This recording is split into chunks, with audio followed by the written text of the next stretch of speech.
Imagine spending your whole life building a home filled with love, only to have it turn into your prison. One night, over a bowl of unsalted soup, my son's hand came down like lightning. That moment didn't just bruise my skin, it shattered everything I thought I knew about love, family, and forgiveness.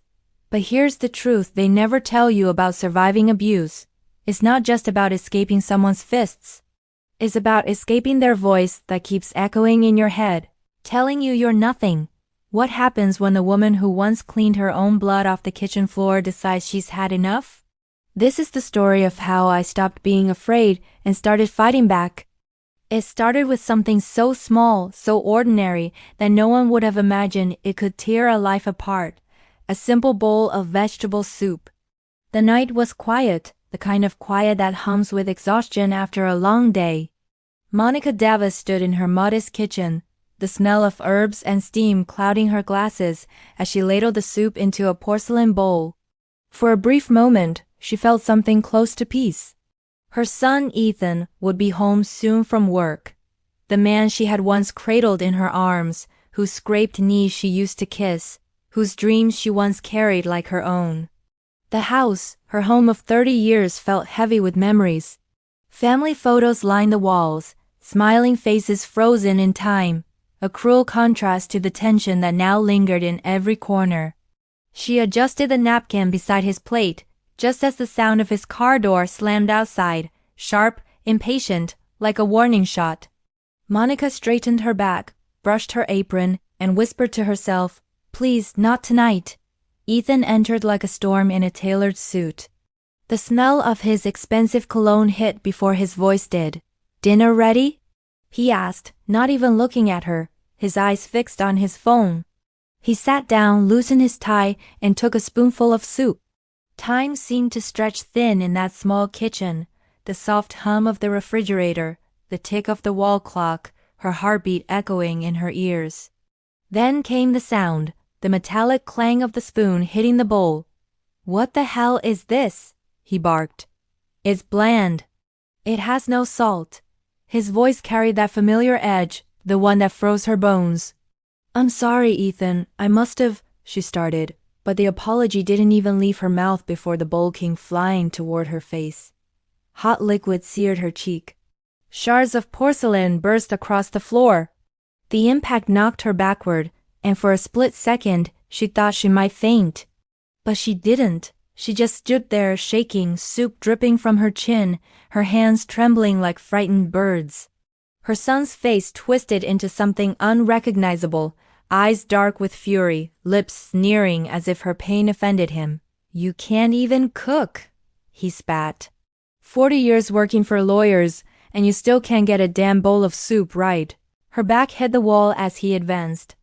The first slap landed with a crack, the sound so loud it seemed to echo through her skull. Then another, open palm, then a fist. She didn't scream, she didn't fight back. She just took it, the way she had taken every insult, every command, every unkind word since he had moved back into her house. "You're pathetic," he hissed, his breath hot against her face. "You're lucky I even let you live here." His words were knives, sharper than the pain blooming on her skin. When he finally stepped back, she crumpled to the ground. Blood mixed with soup beneath her chin, a pool of humiliation she couldn't wipe away fast enough. He stared at her for a long moment, breathing heavily, chest rising and falling, then straightened his tie as if he had merely fixed a minor inconvenience. "Savannah's friends are coming tomorrow," he said coldly. "Make something special. And don't screw it up this time." Then, as if the violence had drained all meaning, he muttered, "Good night, Mom," and walked away. The door to his room clicked shut, and just like that, silence fell again, heavy, suffocating, and absolute. For a long time, Monica didn't move. The kitchen clock kept ticking, counting each second of her stillness. Somewhere outside, a dog barked, a car passed, life continued, indifferent to the quiet tragedy unfolding inside those walls. When she finally stood, her knees buckled beneath her weight, but she forced herself up. She took an old rag from the sink and began to wipe the floor. Each swipe smeared the blood and soup into a dull stain that seemed to sink into the tiles. Her reflection in the window startled her, a pale face, split lip, eyes hollow but still alive. "It's fine," she whispered to herself. "It's just soup. Just a mistake." But she knew that was a lie. Something in her had cracked. Not her bones, not her body, but something deeper, something that couldn't be fixed with makeup or silence. That night, she sat in the kitchen until dawn, listening to the house breathe around her, realizing that the home she had built with love had become her prison. And though she didn't know it yet, that bowl of unsalted soup, the smallest mistake, would be the beginning of the end. Morning arrived like a cruel joke. Sunlight poured through the window, spilling across the kitchen floor. The same floor Monica had scrubbed until her hands bled just hours before. Her lip throbbed with every heartbeat, and her arm carried the ghost of his grip. But Ethan's footsteps upstairs snapped her out of the fog. She stood, straightened her back, and forced her face into calmness. When he entered the kitchen in his tailored gray suit, scrolling through his phone as if nothing had happened, she greeted him quietly. "Good morning, Ethan." He didn't look up. "Breakfast," he said flatly, his tone as mechanical as a command. That was their ritual now, her silence and his entitlement. Every egg she cracked, every slice of toast before him, was a performance. A dance she'd learned over years of walking on eggshells. When he finally took a bite, she watched his face carefully, reading every twitch of his expression, praying he wouldn't find fault this time. To outsiders, they would have looked like a well-groomed son and a devoted mother. But Monica knew better. Fear was the invisible guest at their table. As he ate, the sound of the front door opening broke the tension. Savannah, his young, elegant wife, walked in, perfume first, smile second. She greeted Monica with a sweetness that felt rehearsed. "Good morning, Mrs. Davis. How are you this morning?" The words floated on the surface, pretty but hollow.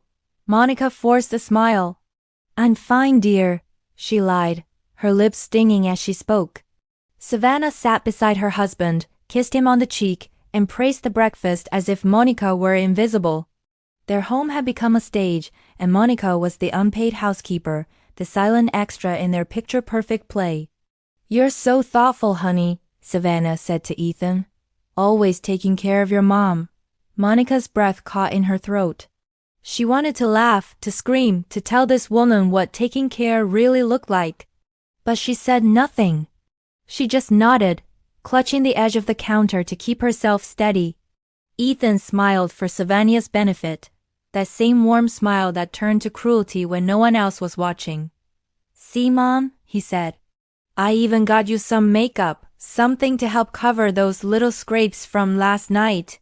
The words dripped with venom disguised as kindness. Savannah beamed, completely fooled. Monica just took the expensive foundation and whispered, "Thank you."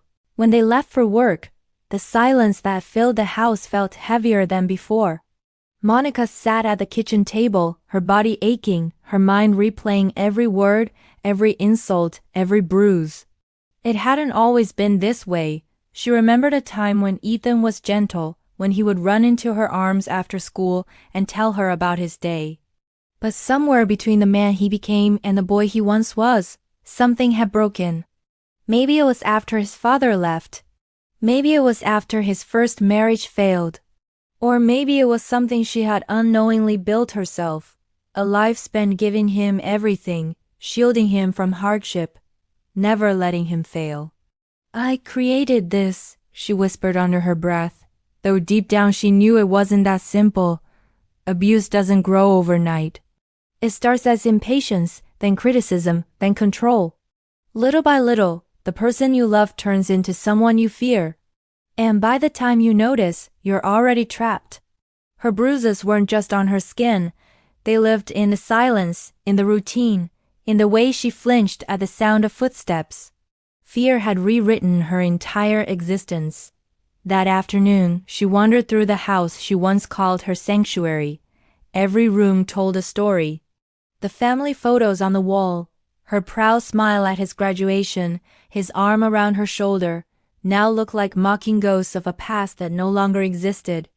The bedroom where she once dreamed of peace was now her prison cell, where she stayed quiet to avoid provoking him. The home she had worked 40 years to buy with her own hands had become a cage decorated with memories. She stood by the window, watching cars pass, and realized something devastating. No one outside these walls would ever believe her. To the world, Ethan was a successful, polished professional, charming, responsible, devoted to his mother. No one would see the monster that emerged when the door closed. That realization crushed her. But beneath the fear, beneath the exhaustion, something small began to flicker, a thought she hadn't allowed herself to feel in years.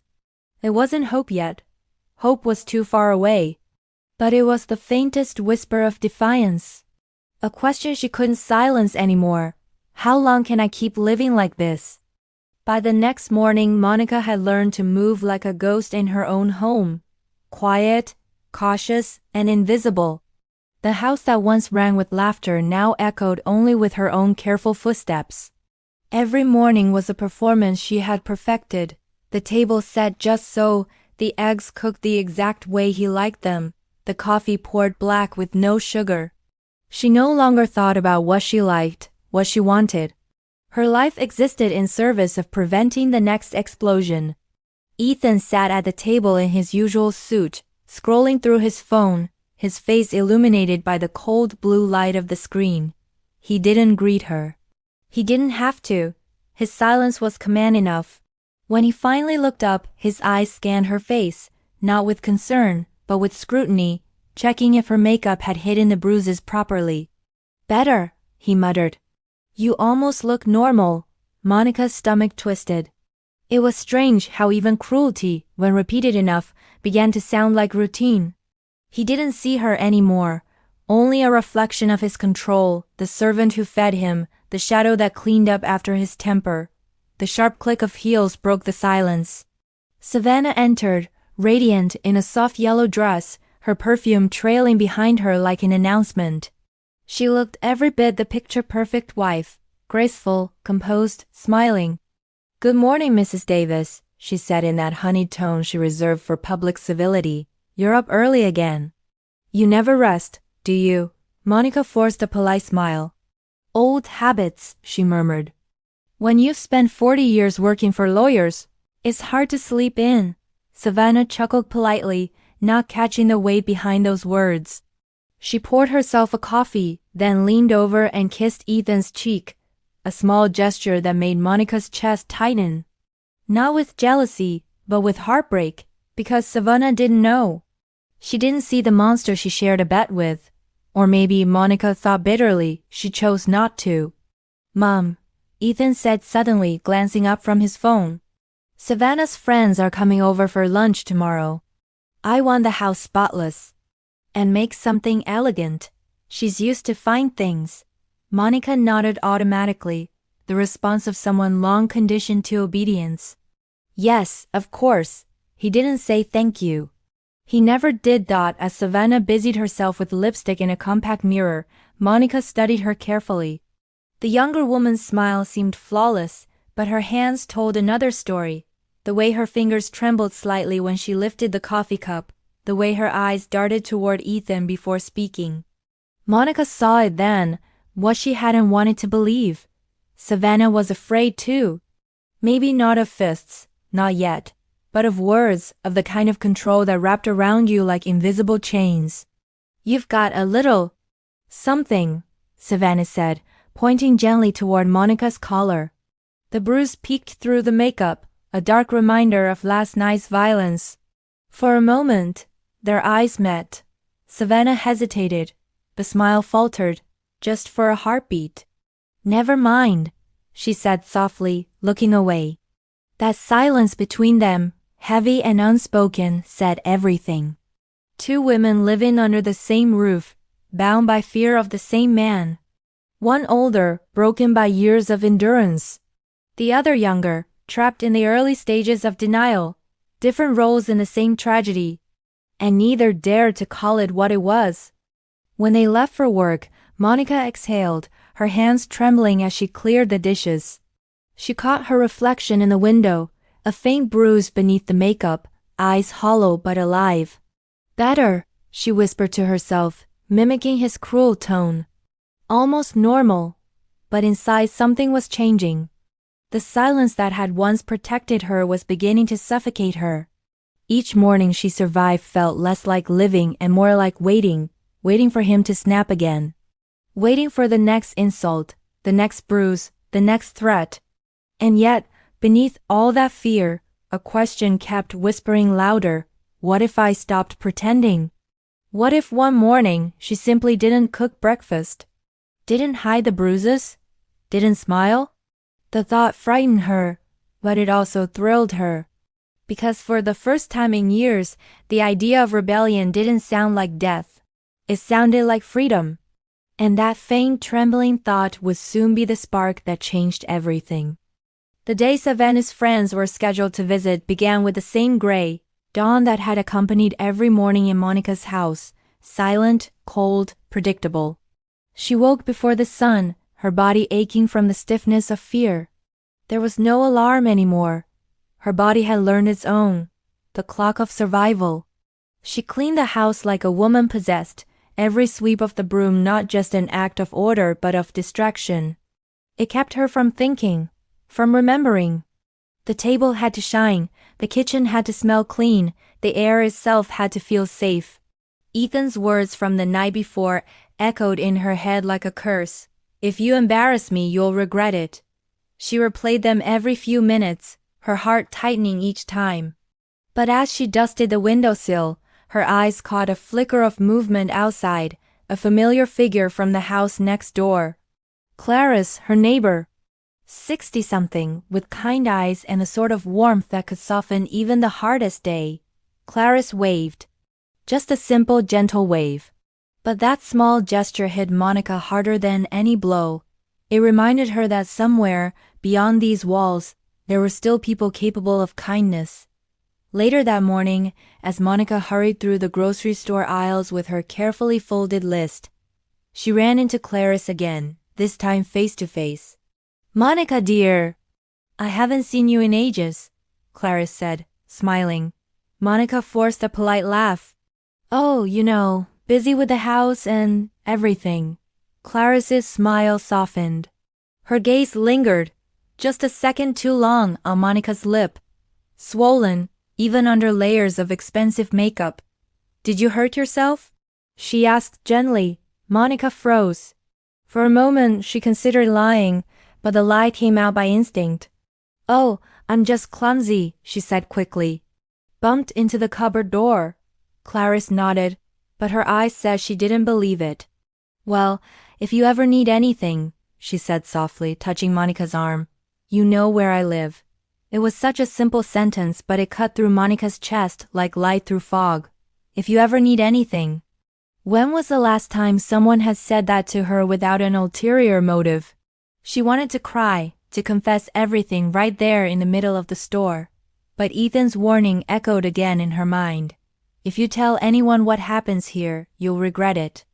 So she just smiled, whispered thank you, and walked away with a heart heavier than before. By noon, the house was perfect, the kind of perfect that only comes from fear. The table was set, the shrimp pasta steaming, the good china polished to a shine. When the doorbell rang, Monica's chest tightened. She opened it to find Savannah and 3 of her friends, all young, polished, the air around them perfumed with wealth and indifference. Mrs. Davis, Savannah said sweetly, this is Beatrice, Brenda, and Evelyn. The last name froze Monica in place. Evelyn, her sister. Her estranged sister, whom she hadn't seen in over 2 years. The world seemed to tilt for a moment as their eyes met. Evelyn's expression didn't change. She smiled politely, pretending not to know her.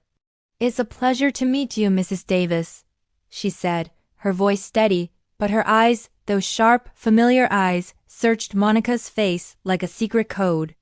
Savannah has told us so much about you. Monica's throat went dry. She managed a faint smile and motioned them inside. Lunch became an intricate ballet of deception. laughter over wine, polite compliments, meaningless chatter. All while Evelyn's gaze stayed locked on her sister, taking in every tremor, every flinch, every trace of makeup meant to hide the truth. It was during dessert that Evelyn made her move. "You worked for Sullivan and Associates, didn't you, Mrs. Davis?" she asked casually, her tone light but her eyes razor sharp. "That must have been quite the career." Monica blinked, startled by the deliberate question. "Yes," she replied softly. 40 years, it was. A good life. For the first time in months, she felt a spark of pride in her voice. Ethan shot her a warning glance from across the table, but Evelyn didn't look away. 40 years at a law firm, Evelyn said, smiling. Then you certainly know a thing or two about paperwork, about signatures, about legal rights. The air froze. Savannah shifted uncomfortably. Beatrice and Brenda exchanged looks. Ethan's jaw tightened, but Evelyn's expression never wavered.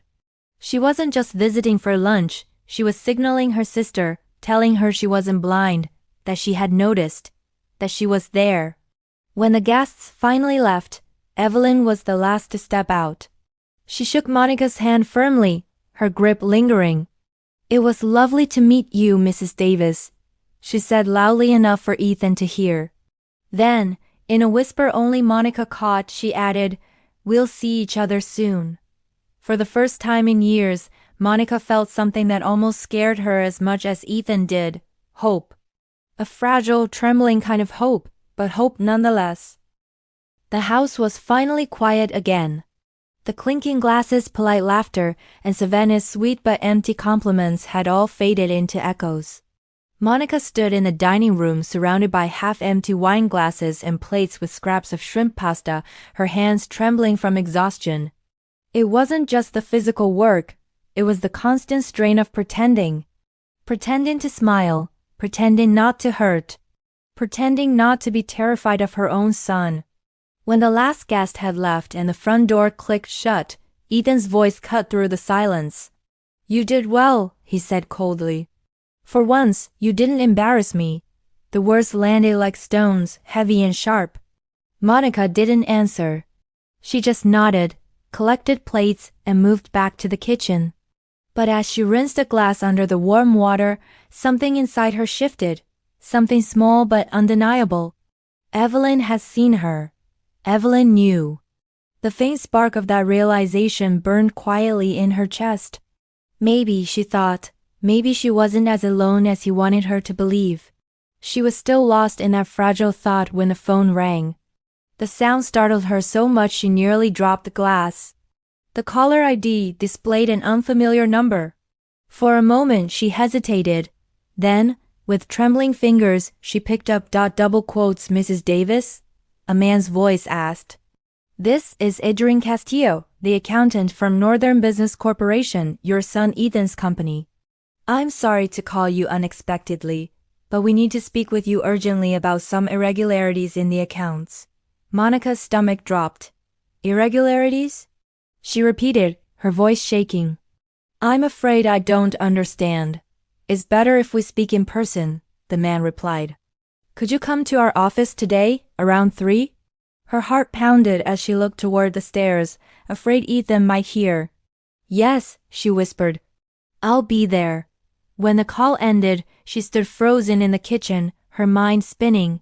What could it mean? Her son worked with money, investments, clients, things she never fully understood, but the tone of that man's voice? It wasn't casual, it was careful, heavy. She checked the clock. 2:15. Ethan would be home in less than 4 hours. If she wanted answers, she had to move now. She wiped her hands, grabbed her purse, and stepped outside for the first time in weeks without asking for permission. As the door closed behind her, her heart raced, fear and freedom colliding with every step she took. The Northern Business Corporation building loomed over downtown like a glass giant, shimmering coldly in the afternoon light. Monica's reflection in the glass doors looked out of place, small, fragile, tired. The receptionist directed her to the 18th floor, where the accountant was waiting. Adrien Castillo was a man in his 50s with kind eyes and a cautious manner, the sort of professional who has seen enough to measure his words carefully. "Mrs. Davis," he said, gesturing for her to sit. "I appreciate you coming on such short notice. I'll get straight to the point. There have been several transfers over the last few months, large ones, made from company funds directly into your personal account." Monica's heart stopped. "That's impossible," she said quickly. "I don't even handle my own money." "My son," Adrien nodded gravely. "We know. That's exactly why I called you before filing a report. These transactions appear to be part of a larger embezzlement pattern. Your son has been transferring company funds into your account, then withdrawing them in cash, Mrs. Davis. It looks like he's been using you as a front." Monica's vision blurred. She clutched the edge of the desk to steady herself. "No," she whispered. "No, Ethan would never." But even as she said it, the truth was already settling in. He had. Of course he had. Adrien slid a folder across the desk, bank statements, highlighted transfers, Ethan's signature printed neatly beside each one. "We need you to file a formal statement," he said gently. "Otherwise, legally you could be implicated in the fraud. But if you cooperate, you'll be cleared entirely." Monica stared at the papers, her pulse thundering in her ears. $50,000. That's what he had stolen. Through her name, her account, her trust. It wasn't just abuse now. It was betrayal on a scale she couldn't comprehend. Her son hadn't only broken her body. He had used her as his shield, his cover, his disposable excuse. She left the office in a daze, walking through the city as if in a dream. The streets buzzed with life, people talking, laughing, rushing, unaware of the woman moving among them with the weight of 1,000 heartbreaks. By the time she reached home, the sky had already begun to darken. Ethan was sitting on the couch, remote in hand, his expression calm, almost bored. "Where have you been?" he asked without looking up. "I stopped by your office," she said quietly. The words hit him like a slap. He froze, then turned toward her slowly, eyes narrowing. "What did you say?" Monica met his gaze for the first time in years, her voice trembling but firm. "I know what you've been doing, Ethan." For a moment's silence. Then a cruel smile spread across his face. "You shouldn't have done that, Mom," he whispered. "Now, you've really made me angry." That night, the house didn't feel like a home anymore. It felt like a battlefield before the first shot. The air was too still, the silence too sharp. Monica sat on the edge of her bed, her hands clasped so tightly that her knuckles turned white. Every sound from the hallway made her flinch, the creak of the floorboards, the whisper of the wind against the window. Downstairs, she could hear Ethan pacing. His voice rose once, low and furious, like thunder still gathering its force. She knew what was coming. She'd seen that look before, the one that came before every bruise, every broken plate, every night she prayed for morning. But this time was different. For the first time in years, she wasn't just afraid, she was angry. Angry at him, at herself, at the years she had spent believing that love meant silence. She looked at the old photo on her nightstand, Ethan as a little boy, smiling with ice cream on his cheek, and her heart broke all over again. "How did we get here?" she whispered. But there was no answer. Only the steady rhythm of her pulse pounding in her ears, a countdown to the storm that was about to hit. The door flew open without warning. Ethan stood there, his face shadowed, eyes blazing. "You went behind my back," he hissed. "You humiliated me." Monica rose slowly, her voice barely above a whisper. "I had to, Ethan. They called me. They showed me the papers." "You used my name." His jaw tightened, his fists clenching at his sides. "You don't talk to anyone about my business," he snapped. "You think you can just walk into my life and make me look like a criminal?" She swallowed hard, her voice shaking. "You are a criminal." For a second, the world seemed to stop. His expression darkened, his hand tightening around the door frame. "Say that again," he said quietly. Too quietly. "You're stealing, Ethan," she said, her voice steadier now. You've stolen from your company, from me, from everyone who ever trusted you. The slap came fast, hard, snapping her head to the side. But this time she didn't fall. She didn't cry. She just looked back at him. Eyes wide, cheeks flushed with pain, but unbroken. You can hit me again, she said through trembling lips. But you'll never shut me up again. Something in her voice stopped him cold. For the first time, Ethan looked unsure. Do you think anyone will believe you? He said, his tone suddenly cold, calculating. A lonely old woman with bruises and no proof. You're nothing without me. He stepped closer, his shadow swallowing hers. I'm all you have, Mom. Monica took a deep breath, her fear giving way to something sharper, resolve. You're wrong, she said softly. I still have myself. He laughed bitterly. Yourself? You've been my maid for years. You can't even leave this house. She took a slow step forward, meeting his eyes. Watch me. That simple phrase, so small and quiet, carried the weight of years of swallowed screams. Ethan stared at her as if seeing a stranger. You think you can fight me? He scoffed. I'm not afraid of you anymore, she said, her voice calm now, almost eerily so. You should be afraid of me. The words left her mouth before she realized what they meant. They weren't a threat. They were a truth.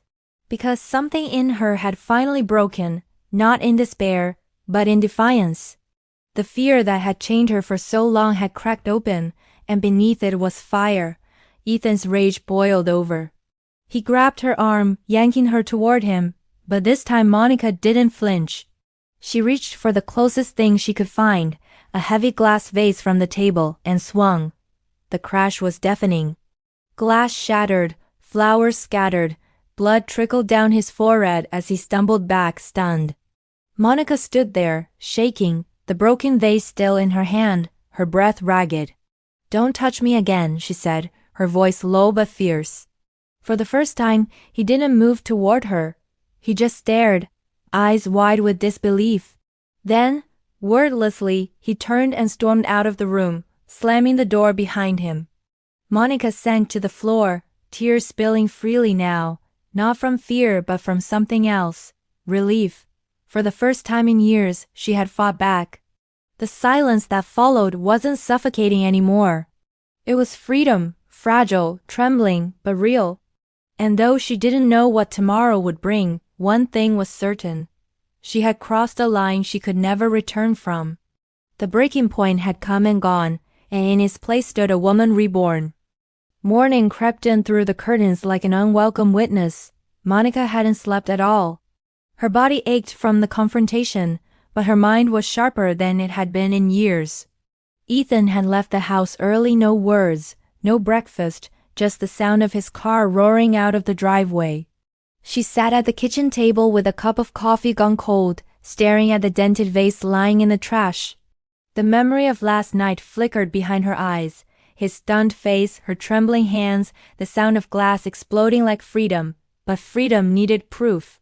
She could feel it now. The truth wasn't enough anymore. Without evidence, he would twist every story, charm every listener, and make her the liar. For the first time, Monica began to think not just about surviving him, but defeating him. The thought was terrifying and exhilarating in equal measure. When Clarice knocked on the door that afternoon, Monica almost cried from the sound of another human voice. I heard shouting last night, the neighbor said softly. Are you okay? For a long moment, Monica said nothing. Then, slowly she nodded.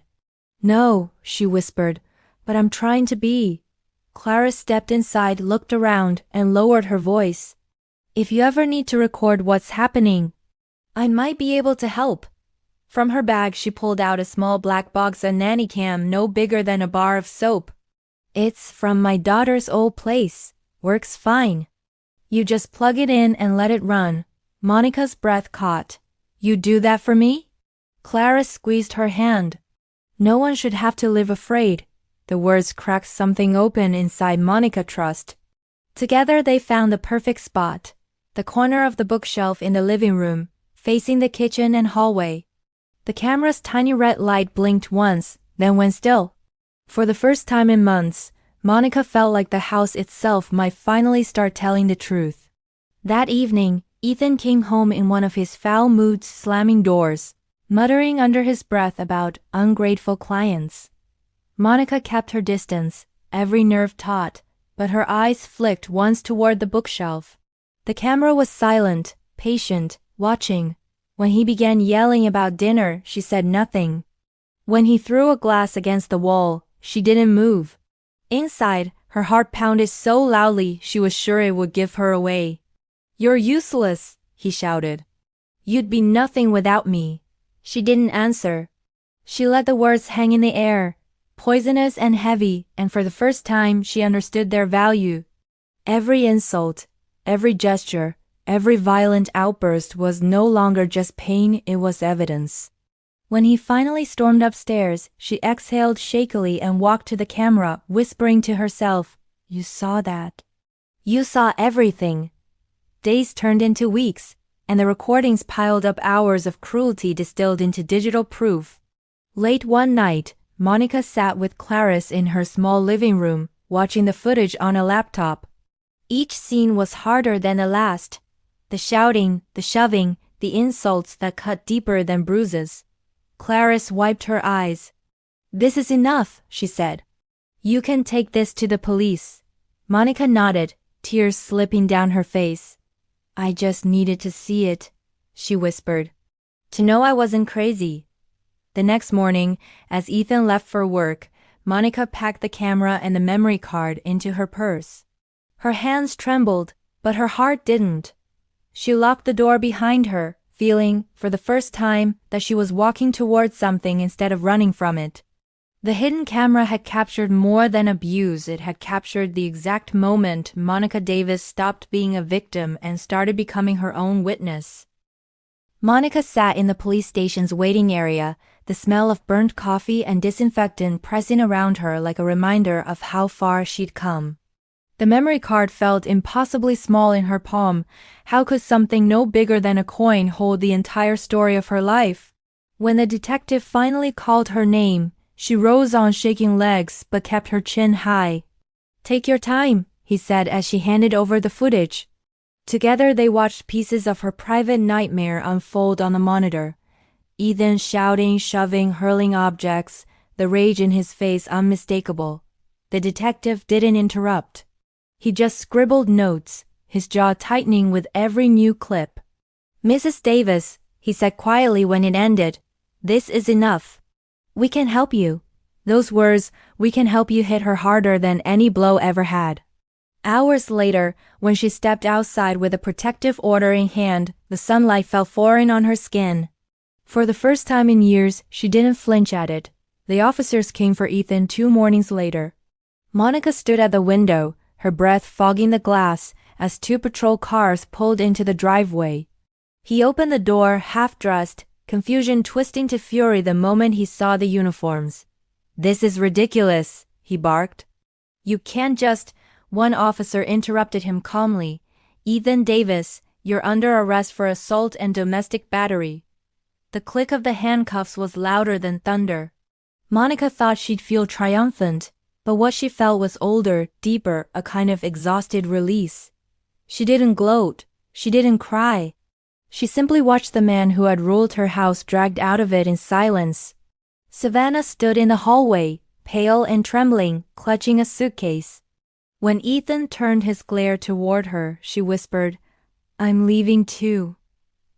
That was the moment Monica realized her courage had rippled outward. It had given someone else permission to escape. At the station, Ethan's confidence cracked fast. When confronted with the footage, his smirk faltered, replaced by disbelief. "She set me up," he shouted. "She's old, confused, she doesn't know what she's doing." But the evidence spoke louder than his excuses. The officers didn't respond. They'd heard it all before. Monica sat on a bench down the hall, hearing every muffled word through the glass. For once she didn't feel small. She wasn't the trembling woman cleaning soup off the tiles anymore. She was the witness, the survivor, the one who finally told the truth. When a female officer approached her with a cup of water, Monica managed a faint smile. "You're safe now," the officer said. The words landed softly, as if they needed time to sink in. Safe. She tried to remember the last time that word had belonged to her. That night, she returned home to a house that finally felt quiet for the right reasons. The air smelled like rain and dust instead of fear. She moved through each room slowly, touching the walls, the photos, the tables scarred from years of anger. Everything looked the same, yet nothing was. The silence wasn't heavy anymore, it was sacred. She brewed tea, sat by the window, and listened to the sound of police radios fading into the distance. Outside, dawn broke over the neighborhood, and the light touched her face without accusation or pity. For the first time, Monica didn't hide from it. She simply breathed. The road ahead would be long courtrooms, statements, therapy, but tonight wasn't about what came next. It was about this moment. The stillness after the storm, the proof that freedom doesn't arrive with fanfare. It arrives quietly in the space where fear used to live. For weeks after the arrest, Monica lived in a strange in-between world, part peace, part echo. The bruises faded, the silence settled, but the house still held ghosts of his voice. Sometimes, when she closed the kitchen cabinet or set a plate on the table, her body braced for a shout that never came. The relief was real, but it came mixed with disbelief. She had spent so long surviving that calm felt unnatural. The police checked in, the neighbors brought casseroles, and Savannah sent a quiet thank you card with no return address. Yet every night, when Monica emptied the mailbox, there was another envelope from the county jail. Her name scrawled in Ethan's familiar handwriting made her stomach twist. The first one she threw away. The second she burned. But by the third, curiosity got the better of her. She opened it carefully, half expecting the paper to carry the weight of his anger. It did. "You've ruined my life," the letter began. Line after line spilled accusations, manipulations disguised as apologies. "You know I didn't mean it. You know how much I love you. You're my mother. You owe me." Every word was a thread tugging at old guilt. By the second page, his tone changed, softer, pleading. "If you tell them I didn't mean to hurt you, they might shorten the sentence. Please, Mom. For family." She read it twice, then folded it neatly and set it aside. No tears came this time. She recognized the rhythm of his control, the guilt, the promises, the demand for silence, all dressed in new language. Each letter that followed the same pattern: anger, remorse, threat, apology. But something had changed. For the first time, his words no longer dictated her actions. They only reminded her of why she'd chosen to speak out. The power that once belonged to him now rested quietly in her own hands. One evening, while sorting through the letters, she found one that was different. It was shorter, written in a steadier hand. "I watched your statement on the news," it read. "You looked strong. I didn't recognize you." For the first time, there was no thread hidden between the lines. Just confusion, maybe even a trace of respect. Monica didn't know what to make of it. She sat by the window, the letter trembling in her hands, and whispered, "You don't have to." She realized she wasn't waiting for his remorse anymore. She didn't need him to understand, to apologize, or to change. The point of surviving wasn't to make your abuser see the truth. It was to reclaim the part of yourself they tried to erase. Slowly, she gathered every letter, tied them together with twine, and placed them in a shoebox at the back of her closet. They weren't trophies or keepsakes. They were proof. Proof of the distance between who she was and who she had become. The next morning, Monica mailed a single envelope back. Inside was a short note written in her careful handwriting. "Ethan, I forgive you. But I will never come back." No signature, no return address. She didn't write it for him. She wrote it for herself. Forgiveness, she realized, wasn't about excusing the past. It was about freeing herself from it. She dropped the letter into the mailbox, closed the lid, and stood for a moment under the open sky. The air smelled clean, sharp, alive. When she returned inside, she brewed her morning coffee, opened the curtains wide, and let the sunlight fill the room. For the first time, the brightness didn't sting her eyes. It felt like home again. A year later, Monica Davis stood on a small stage at the community center, the kind of place with flickering lights and rows of folding chairs. The room was filled with quiet faces, women mostly, each carrying their own invisible weight. She had been invited by a local support group to share her story. At first, she had said no. The idea of speaking those words out loud again made her throat close up. But something in her had changed over the months. The same quiet resolve that had helped her survive had started to turn into something stronger. Purpose. So here she was, her hands trembling only slightly as she adjusted the microphone. "My name is Monica," she began, her voice soft but steady. "And for a long time, I believed I deserved the pain I was living in." The room fell silent. "I was wrong." The words hung in the air, simple but alive. They didn't sound like weakness anymore. They sounded like truth. As she spoke, she didn't read from notes or rehearse old memories. She told it as it was, the soup, the slap, the fear, the night she finally fought back. Her story wasn't about revenge or bitterness. It was about rediscovering herself beneath the rubble of all that control. "People ask me how I forgave him," she said, looking at the rows of listening faces. "I didn't do it for him. I did it so I could breathe again." A few women nodded, tears quietly streaming down their cheeks. The words weren't polished or poetic, but they were real, and in that room, real was enough. For the first time, Monica felt what freedom truly meant, not just safety from harm, but peace within herself. When the applause came, it wasn't loud or showy. It was the kind of applause that carries gratitude, not just for her story, but for the mirror it held up to everyone listening. After the meeting, people approached her. One woman hugged her without speaking. Another slipped her a small note that simply said, "Thank you for saying what I couldn't." Monica smiled, her heart heavy and full all at once. As she walked home through the cool evening air, she passed by the same houses she'd once hurried past, afraid someone might notice the bruises. Now she walked slower, breathing in the night without fear. When she reached her own front door, she paused, her reflection faint in the glass. The woman looking back at her wasn't the one who flinched at every sound. She was older now, yes, but stronger, her eyes clearer, her shoulders steady. The home behind her wasn't haunted anymore. It had become hers again. Every corner carried the quiet hum of peace earned through battle. That night, before turning in, she opened her old journal, the one she hadn't touched since before everything fell apart. On a fresh page, she wrote, "I am not what happened to me. I am what I chose to become after." Then she closed it gently, set it on the nightstand, and turned off the light. Outside, the wind whispered through the trees, soft and forgiving. Somewhere far away, her son was still serving his time, and maybe, one day, he would change. But Monica no longer needed that to heal. Her story wasn't about him anymore. It was about the woman who finally stopped whispering, who learned that even the quietest voice, when it refuses to be silenced, can shake the walls built by fear. And as she drifted to sleep, a small peaceful smile touched her lips. For the first time in her life, Monica Davis didn't dream of escape. She dreamed of tomorrow,